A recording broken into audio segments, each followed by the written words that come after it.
Welcome to another episode of Dad Up, everyone. Thank you guys very much for joining me. I'm joined by my good friend Kenyada Meadows. He is joining me to talk about not only his book, but what he's doing in his career and the kind of shift he's making, not only for himself, but for his family. But I'd like to welcome him. Welcome, Kenyada. Thank you for being on, brother.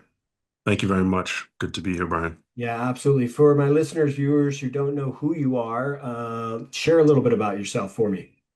Yeah, sure. So I grew up in the Caribbean, the Bahamas in particular, and I moved to Colorado initially to go to university and started my career there with Deloitte. And over the course of the last 25 years, the last 10 years in particular, I've been on Wall Street working at JP Morgan and Bank of America. But I've recently, hopefully, put that life behind me for at least the foreseeable future, so that I can really focus on a number of projects, specifically thinking about what it means to rehumanize men. And when I say that, I mean that I think the process to become a man from a boy really involves a lot of dehumanization, sort of the reduction of emotional sensitivity or at least acknowledgement, some sort of emotional austerity and that kind of thing.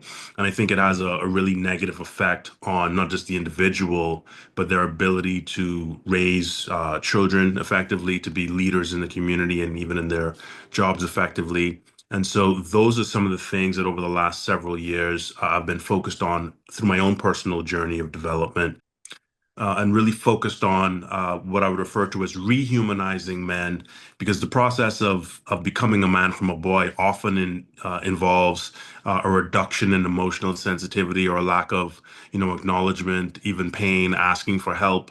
And these are a lot of, the roots of problems that we experience as individuals, but that also as fathers and as leaders in our community, in our homes, in our work, tend to create a lot of very significant problems. And so, kind of going through my own journey and focus over the last several years, I've found a number of things to be helpful for me and helpful in my conversations with friends and other people that I coach.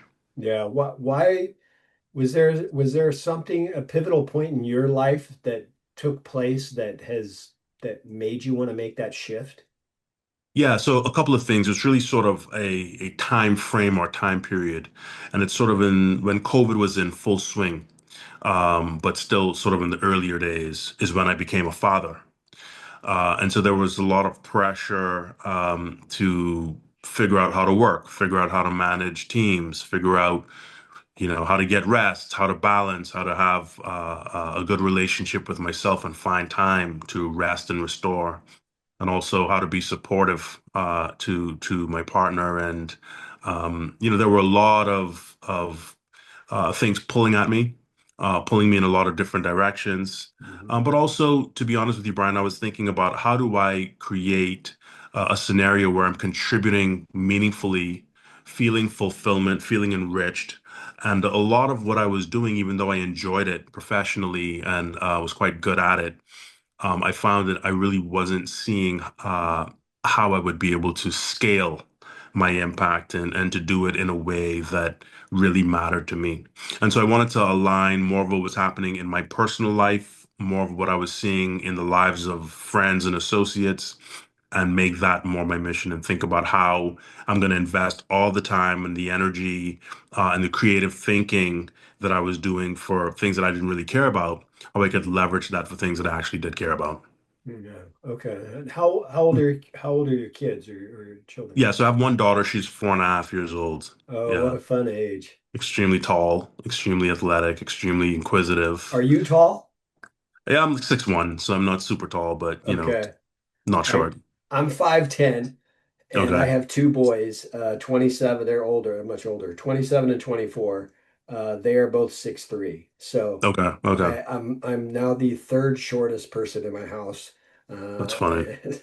But 4 years old, what a fun age to enjoy, because they're really starting to, at that age, understand more, understand who they are. They start to develop that identity. They start to develop a sense, a sense of maturity about themselves, and they also understand you as dad, and the enjoyment of being around you and enjoying the Mhm. things that you enjoy. So that's a cool, fun age. Absolutely. When you think about high performing men, why do so many high performing men kind of confuse control with leadership? Well, I mean, certainly there are elements of both, or there's sort of a, if you think about it in terms of a Venn diagram, there is some intersection there. Mhm. But even as we were, even as you were talking about the fun age and my daughter being the age that she is, one of the things that I was thinking about that really resonated with me early on is the fact that there is a lack of control. Mhm. So you've got this child who is, a fraction of you in size and height and weight and experience who you can sometimes not control, right? You can't get them to eat the avocado that they've been loving for the last 3 months or anything. You can't get them to stop crying or whatever the case may be. And so I think there's a lesson in humility there that is sort of foisted upon certainly newer parents. And as I'm sure you've experienced with older children, you find that you probably can control even less, right? You try to Right. advise and be there to support, but they're going to make their own choices. I think so. The equivalent there is to your question. I think being a good leader is understanding what we can control and understanding what we can't control. And somebody who is obsessed with control or focused on trying to control people and circumstances aren't going to be very successful, one, in absolute terms, but they're also not going to be sustainable as leaders. They're not really going to be thinking strategically because I don't think control is strategic. I think it's really more tactical. Right. And so, if you don't have that clarity, if you don't have that humility, if you don't have even a sense of curiosity, what is it that the people that I'm leading or the people who are in my sphere, who I'm influencing, what is it that they want? What is it that they're thinking about? Where's the resistance coming from? If you're not willing to kind of engage in that way, you're not going to be very effective. So I think that's more about the how and the what, the why. Maybe just because some people they lack that self-awareness or they lack the humility. Maybe there's insecurity, right? Right. In a lot of us, and we want to compensate for that with control. I think the more um, comfortable you become with being imperfect, knowing that you can't control things, the better leader you become. Yeah, I agree with that. And as you're talking, I'm thinking about leadership in my own life, and I have individuals with because I too work in corporate America, and I have individuals within corporate America that I lead and I manage, but at the same time, I have people at home that I have to lead and manage in a sense of that I'm their father when it comes to my boys in particular. Leadership styles change over the years. Your leadership style or the way that you lead your daughter, as you had indicated it earlier, is much different than how I lead my boys right now. Sure. And right now, it's just that I have people ask me all the time, well, how do you manage your boys right now because they're both adults? How do you manage them? And I say, I really don't. They can come to me for advice. Right. They can come to me for guidance if they're stuck on something, if they're unfamiliar with something that I'm probably familiar with. They'll ask me my advice. They do that all the time. I get that Right. all the time. And Right. the cool part about it is they can take it or leave it. I'm not Right. here to force it on them.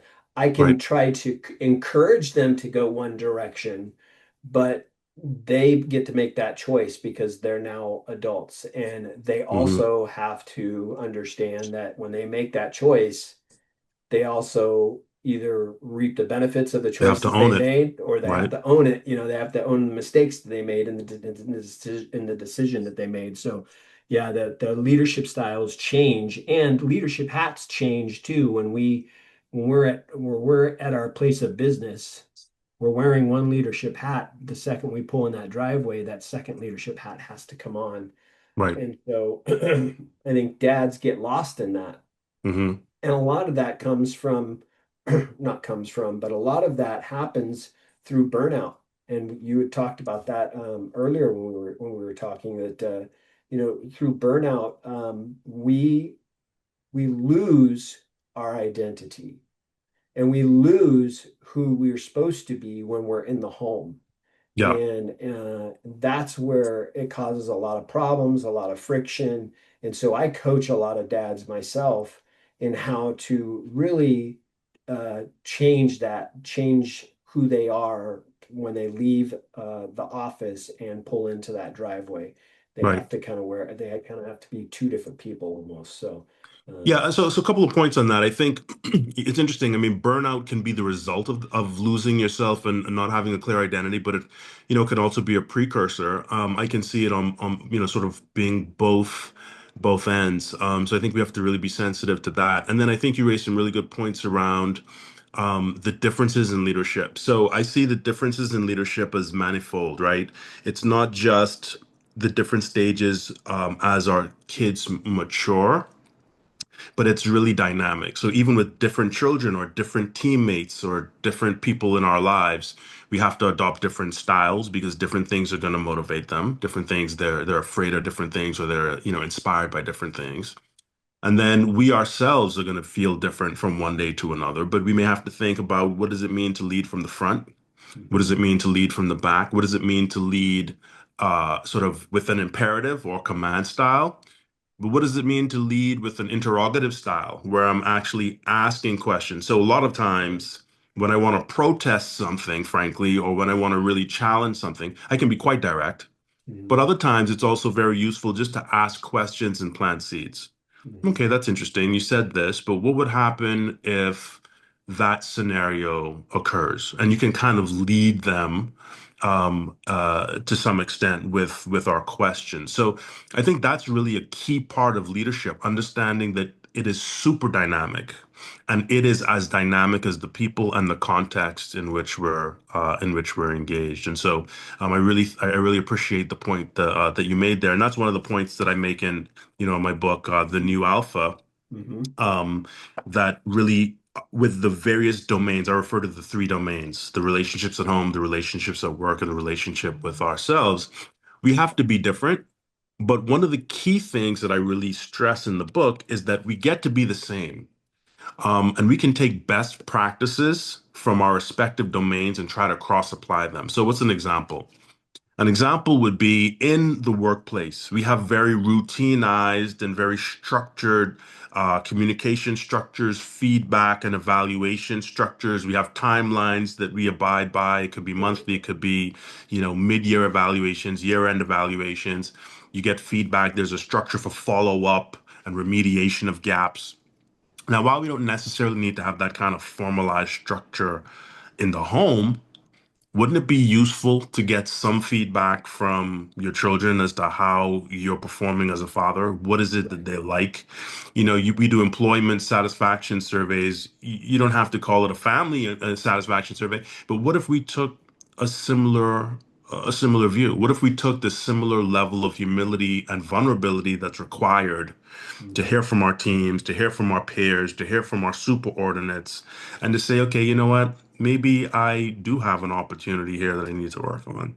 yeah, And so that cross application, even though we get to be different and have to be different and wear different hats, it's also interesting to think about what if I wore my work hat at home? What if I thought about creating space for mhm, myself in my own relationship, the way that relationship with myself, in the way that I encourage my team to take their vacation or to take their breaks and to right. restore. Right. I'm so glad. I mean, you and I are thinking along the same lines because a lot of the dads that I coach,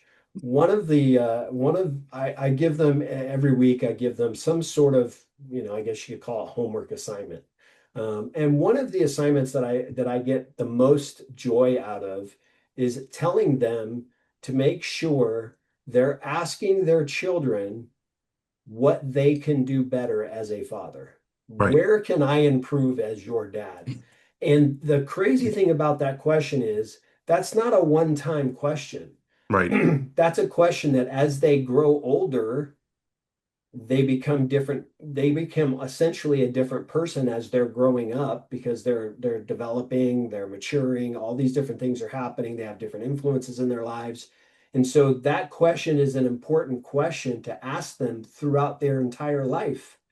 And it's the same for our spouses. What can I do better as a father to our kids in your eyes? Right. And that question, it's crazy. Now, you asked your 4-year-old daughter that question, she's probably going to say, I wish you would give me more ice cream, or Right. wish you would serve me ice cream for dinner instead of avocado, right? Right. Right. But as they grow older, you'd be surprised how honest our kids will be with us, and they will Hmm. be honest with you. I Right. don't like how you do this. I don't like how you do that. I wish you were more like this or that. And you can take those and work on those areas to improve yourself as a dad. Hmm. So it's, yeah. So when you were talking about that, it was resonating with me big time. Now those three, what you called, you referred to them something else, Domains. domains. Domains. So I see that they're typically referred to the three pillars, right, of the Right. homework self. Um, and that is an area that can be tricky, and that is an area that can be hard for dads to kind of develop. So how do men, if we want to work on each of those areas in our lives, how do we do that? And how difficult, what is difficult, but how do we work on those areas in our lives? Well, I think so. So I remember. Here's an example. I remember years ago. Maybe it's. I'm sure it's probably still the same way. But when I sat for the CPA exam, there was a stipulation. I don't. I think even if you failed any section, you couldn't fail a section by more than 50% and keep the sections that you had passed. So there were four sections. So even if you got 99, which was the perfect score on three of the sections, when you sat the exam, and we sat the exam over the course of 2 days back then. Um, if you got 99 on three of the sections and 49 on one of the sections, not only obviously would you not have passed it because you need four to pass, but the three that you did pass wouldn't count. Hmm. And so there is a floor uh, or a level of adequacy even in failure that's required to be successful. And so I would say the same is true for leadership. And this is something that people need to keep in mind, right? The three domains matter because those are the areas of our lives, the key areas of our lives. Our relationship with ourselves. This can include, our spirituality, how we feel about and engage with nature, how we feel about and engage with ourselves, how we engage with the people in our lives, our families, and then also the people in our professional lives. And I think that's pretty holistic and inclusive. And so you can be the best leader, you can be the best CEO, CFO, general manager, whatever it is, store manager in your professional life. But if your home life is crumbling, and if it's crumbling largely because of you or because of your neglect, right? So it could be through acts of commission or acts of omission, as they say, or if your health is suffering, if you're just, putting on a lot of weight and you're not eating healthy at all, or not eating at all, or if you're over drinking, to compensate for the stresses, are you really successful? Mhm. What is your life and the quality of life? What is the endurance or sustainability of life really going to look like? So at the end of the day, what are you doing it all for, right? Mhm. There has to be, to my way of thinking, there has to be integrated, balanced leadership. And so that's why I think it's really important. And people find it challenging, of course, because, well, what do we reward? What do we focus on? There's a reason that there's all this structure within the work domain. There's a reason that there's the reward, right? We get compensated, we get a bonus, we get recognized, we can tell people where we work, we can say what our title is if that's what, tickles your fancy. But nobody really gets to say, uh, well, I really ate healthy the last couple of weeks and have that mean much to somebody else. Right. But it should. It means a lot to you. It has to. It's a part of your sustainability. So I think a part of that recognition is saying to yourself, how much of what I do and talk about is for other people, and how much of that is actually for me substantively. I'm not going to be able to brag necessarily about being the best dad, and I don't know how you measure that. But your children know, and it's sort of within that framework of the household. So once we start to really value those things properly, when we start to apply value to things that are not externally recognized, that's how I think we get to, what is meaningful and really across those three domains, find that balance and that proper leadership and making sure that even when we're failing, even when we don't hit that 50% mark like we want to, that it's not disastrous failure or irrecoverable failure. It's still within a manageable range. Yeah. I want to talk about balance for a second because I do have a difference of opinion when it comes to balance. But I want to address something you're talking about. If things aren't working well in your home life, it can affect other areas of outside of the home. And I talk about that as well. But I talk about it as cracks in the foundation. So if your Hmm. foundation, when we build a house, the foundation has to be laid right, and there can't be any cracks because that can create weaknesses within the structure of the home.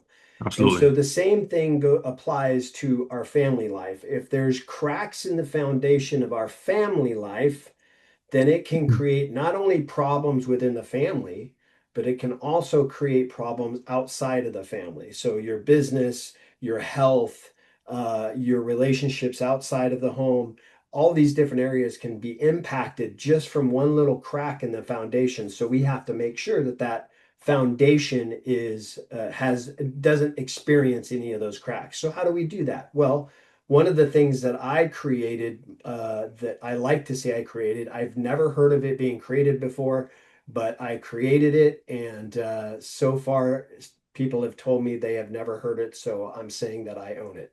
Anyways, um, but I thought, corporations, companies have what is called board of directors. And Yes. those board of directors are essentially the the hub of the company where they help keep the company running efficiently. Now, obviously, you have people that help you run that company efficiently, but the decisions come from the big decisions come from those board of directors. And I thought, why don't we as individuals, as human beings, why don't we have our own board of directors for ourselves? And I Sure. created a board of directors directly that report directly to me. And they're focused on, excuse me, I have a little bit of cold. Excuse me. They're focused in different areas of my life. So I have Sure. one guy who's a financial planner. I have one guy who's big in spiritual. I have another guy who's big in fitness. I have another guy that's big in his family life as far as his relationship with his spouse. And all these, there was six or seven of them. All these guys reported to me. I actually wrote a contract for them that they had to be honest and straightforward with me and give me their opinion on how I can be better as a person, as a dad, Yes. as a human Hmm. being. And Hmm. then I gave them a promise in that same contract that I would give them my results of how I was doing. And we met every single month on a Zoom call, just like this. And so it's something that is it's unique, it's different, it's cool, and it helped me to become a better person. So I had this board of directors. I no longer have it, just because life gets busy and all that. But we had this board of directors going for about 3 years. And every single month we would meet and I would tell them my progress over the last month, areas I needed to work on. Right. My whole point in telling you all that is that men need structure. Men need to make sure that there are no cracks in their foundation, and they need to work on these different areas of their lives in Right. order to be the best human being they can be. And I don't know what that looks like for each person. It's different for you, Kenyatta, than it is for me. Right. But what's your opinion on that? I'm just curious. Yeah, so I mean, you said a lot there, and I agree. I agree. I think actually we're in alignment. I'm not sure that there's any disagreement. What I would say in terms of establishing a clear hierarchy for, you spoke about the foundation. To me, the foundation is you, yourself. So if you're not healthy, you can't be excellent consistently at work. You just can't because you're not even going to be there. You can't focus on it because you're sick. They say, when you're healthy, you have 1,000 problems. When you're sick, you have one, right? Hmm. So you're going to be quite distracted and focused on that. So yourself, your emotional state. Earlier on, we spoke about, and I mentioned a couple of times, humility and vulnerability and openness. If the ground isn't soft, things aren't going to grow, right? You Right. can't grow things in hard ground. So you yourself have to be pliable. You have to be soft. Again, it boils down to you. So I see you or me, the self, as the foundation of it all. The second thing, or the second part, is then our family, because I would say that most people would probably say the most important people in their lives are probably their children, maybe their partner, their parents, their siblings, more important than the people with whom they work. Though ironically, we spend more time and, Right. and engage more, and sometimes even value the opinions more Right. in practical terms. We won't say that. We won't admit it. We won't want to think about that or admit it. But the reality is, it's like that with work. But work actually comes last in that hierarchy. Hmm. So I think a lot of what you're talking about, I agree with. If the cracks are in the foundation, then building on the foundation is going to make the entire structure weak. But the cracks are, I think, going to start out with you. And for a lot of people, they're pasting over those cracks. They're really, having a copper roof or something that's beautiful, that's external, and they can do that because they're focused on economics and finance and accomplishment and materialism and status, which are all great, but they're not the foundation. And when your title goes away and when you no longer work where you work, who are you really, and what are you? What is your core? So I think I would think about the framework and the structure and the hierarchy in that way. I think your board of directors, I like the concept. And I know that I've heard it in various ways. I think your structure, your framework, is definitely very specific and very formalized, and makes a whole lot of sense.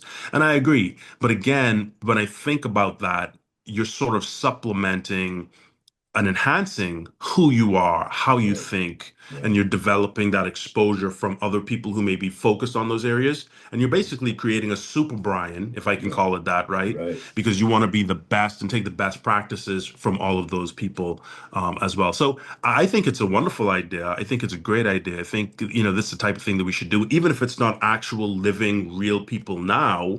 It could be a Jim Rohn or an Earl Nightingale or a Zig Ziglar or a Jesus Christ or a whomever you choose, Right. if it's Oprah, Right. to help you to think about what are some of the things that you want to do, how is it that you want to be, and how you can improve yourself. But really, across those domains, I would say, though, primarily in that hierarchy. Yeah. Well, thank you. I will now let my wife know that I have been referred to as Super Brian. So thank you Yes. for that. I think about balance, and I wanted to get back to that real quick. Yeah. Hmm. I find it when I think about balance, if you're trying to balance areas in your life, work, personal, and your family life. I find balance is almost impossible. And Mm. here's why I say that. Because if I'm at work, I'm sitting and I'm working, I'm focused in one area of my life, and that is my work, whatever it is that I'm doing right in front of me. But if I have something that I need to focus on in my family life, the balance is not quite there because Mm. the teeter-totter, if you will, is more in an angle because I'm focusing on work right now and here's family life. But if I focus on my family, then my work life kind of goes the other way. So Right. I want to get your opinion. So I'm not trying to be argumentative at all. I'm just telling you my Ah, yeah, we can. I've been trying, I'm just giving you my personal opinion of balancing, finding that actual equal balance of all those areas that you talked about, homework and self, Yeah. is almost impossible because in my opinion, almost impossible because if you're focused on one area, if I'm focused on you right now on camera, I Yeah. can't see me or I can't see what's going on. So I'm focusing in one area. It's hard to balance that. So What? I'm gonna challenge that a little bit, right? So Okay. so so I like this, but maybe at the end of this, maybe you'll agree. So balance. So chapter 6 in my book is called The Art of Wobbling Well, right? Let me just Okay. read you this quote from Albert Einstein. It's very short. Excellent. Life is like riding a bicycle. To keep your balance, you must keep moving. So one of the things that I thought about, and as I sort of meditated on that quote, and I go into quite a lot of detail in the book, Great is quote. when you Yeah. thank you. When you think about, I mean, thank you, but I'll take credit for quoting it, right? Um, when you think about the best cyclists in the world, when you watch sort of the Tour de France, when those guys are coming in at the end of the stage and they're doing their sprint, or even in the Olympics, what's happening to the bike? The bike isn't staying straight up. No, it's literally You're doing you're this. seeing the bike, it's Yeah. almost touching the ground with Yeah. each powerful pedal. Right. Now, you might argue that's imbalanced, right? They're not balanced, but clearly they are balanced. It's just that they're going through a cycle. If you think about the Newton's cradle, right, with the six or five metal balls that kind of hit each other and shift energy, or a pendulum that's swinging, clearly the pendulum at some point is almost never, or for the most part, it's never really straight up and down. It's either a little bit to the right all the way up, or it's a little bit to the left until it's all the way up. But at the end of the day, would we call that balance? I think we would because it's on average. It's not a snapshot. And so the way I think about balance is, and I think the way you've described it maybe, and sometimes people think about it, is maybe a little bit closer to that snapshot. Because you're saying, for example, if I'm looking at you, I can't see myself. But you are looking at me and yourself in combination and over time, right? Hmm. And so how I try to encourage people to think about balance and sort of what I do with the executive parent company coaching is I help people to understand that we're going through seasons. You may have literally a busy season at work. You may literally have a project at work that's busy. You may have a sick kid, can't go to work, whatever it is. But at the end of the day, are we doing periodic and regular check-ins? Are we having measures and standards of what it means to be successful as an integrated leader? What it means to have balance? And to your point, are we taking feedback from other people that help us to recognize that what we're doing is a little bit skewed, or it's been very skewed for too long, or it's been skewed and began as an understandable skew because we needed to put our attention in this place, but our attention continues to be there and it is no longer required to be there. So I think the idea of balance isn't so literal or so tactical or necessarily short term, but it's really about a period of time. And Got it's it. really about how do we get the pendulum, to continue to move, or that bicycle to continue to move in a reasonable way. Yeah, I got it. I understand what you're talking about. Totally makes sense, for sure. I do want to give you a chance, before we close, to talk a little bit about your book. But I want to ask you this. Finish this sentence for me. A strong father is someone who blank.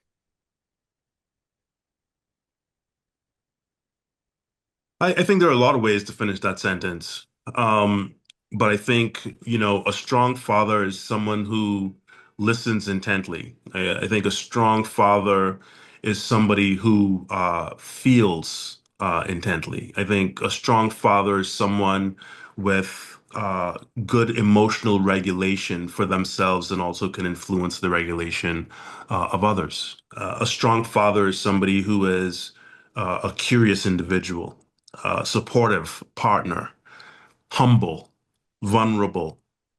There are a lot of things that make fathers, in fact, people strong, right? I think when we think about, for example, strong women, and this is an interesting comparison to make, when we think about a strong woman or a strong mother, we often think about nurturing. We often think about compassion and empathy. We often think about listening and communication. We think about calm. Well, why Mhm. can't we also use some of those same attributes and characteristics, very human characteristics, when we talk about fathers and what it means to be strong? Because strong isn't sort of just a traditional sense around strength, a literal sense around physical strength. It's also about emotional strength. It's about resilience. It's about humility, right? So I think that's a great question, and I probably could just keep going because I think it's just such a fascinating beginning of that sentence. Yeah, that there are so many things that you could, so many ways that you could answer that question. So I agree with you, and that's why I wanted to ask it. I wanted to see if it was just a, one or two word response, or if there was multiple ways to answer that. And you're absolutely right. Yeah. Kenyatta, where's the best place for my listeners to look you up, learn a little bit more about you, find out about the book, all that kind of stuff? Yeah. So before I do that, I'll just add one last thing because I want to round it all out. Please. A strong dad is human. And maybe that's a thought that if I had to pick a single phrase to sum it all up in or with, that's where I would go. In terms of where people can find me, so LinkedIn is a great place to kind of get a sense of me professionally. The executive parent company.com is my website, and that's where you can also find coaching opportunities, speaking opportunities, and there's also a link to my book there. And then the new alpha, you can find it on Amazon. In just a couple of weeks, the audio version will be available, and that was narrated by me. And you can also find it on Kindle. Okay. So Kenyatta Meadows, to the best of my knowledge, there's only one, and that's me with an internet presence. So I'm pretty easy to find. Yeah, I don't think it's an awesome name. I don't think Thank I've you. I've heard that name before. So, cool. Well, I'll make sure all those links are in the show notes below when the show publishes. But I think, Kenyatta, I honestly believe we need to have a part two. Yeah, I'm happy. I was thinking the same thing. Because I feel like you and I could talk about various topics around fatherhood and structure and the things within the book, the pillars within the book. I feel like we could talk about that for all day. And Yeah, so, if you don't mind, I would love to have you back on. I would Uh, love to be back. okay, cool. Then we'll Yeah. get that set up and scheduled so that way we can do this again because I've enjoyed this conversation and I've enjoyed getting to know you a little bit. So. Yeah, likewise. And then what we could also do is flip the script too, because I can have you on my podcast where, I can sort of delve and ask you certain questions and get a Executive sense and dad, right? exactly and Awesome. promote some of the stuff you're talking about. But no, I'd love to come back as much as you'd like to have me. I enjoyed the conversation. Thought it was great. Cool.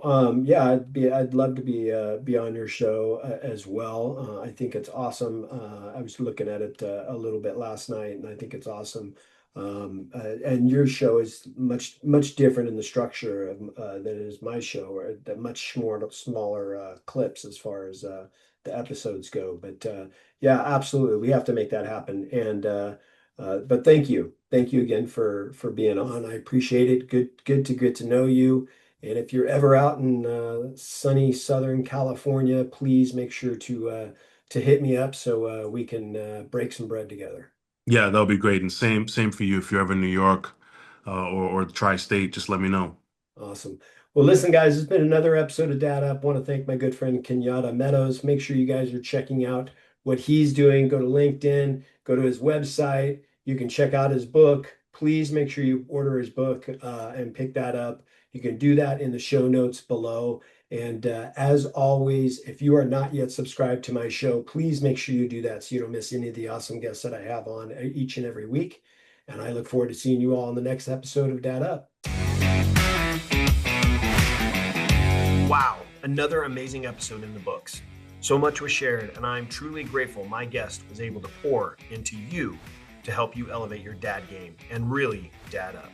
Make sure you bang that subscribe button so you don't miss a single episode. And while you're here, please don't forget to leave me a rating and a review. I always appreciate the feedback. And one last thing, don't forget, your role as a dad is one of the most important roles you have.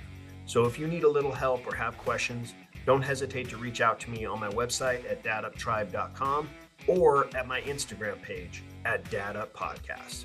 Until next time, everyone, dad up.